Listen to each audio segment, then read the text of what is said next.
Hi guys, I'm not quite sure if you can hear me pero nata karon sa Batangas City o we're heading to Basilica.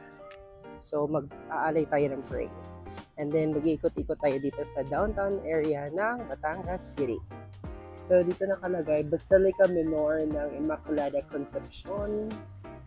So it's an old church. So may nakalagay dito, way back in 2017 due to intensity 5 twin earthquakes that struck Batangas City, this church sustained damages, cracks in the walls, and some sort of visible parts of the interior and exterior fell off. So Basilica was temporarily closed.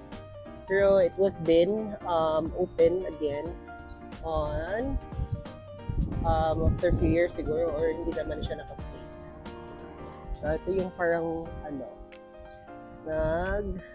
isang sort of mark that this is a Basilica Minor and also a parish of Immaculate Conception here in Batangas City.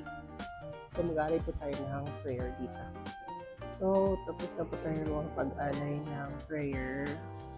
So I hope that everyone of us will have a fruitful and a blissful 2026.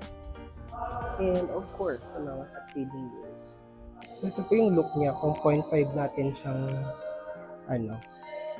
way ng pag-shot. So para sa tawag dito, if I'm not mistaken, a Baroque style church. Ito dito, structure ng Basilica.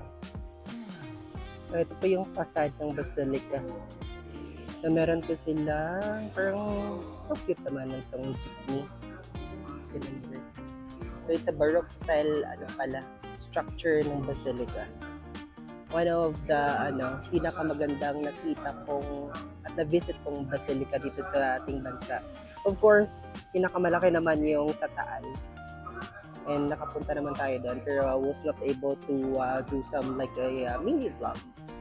But yeah, if you are here, makapag-visit kayo dito sa Batangas City, please do not forget to visit here sa Basilica of the Immaculate Conception.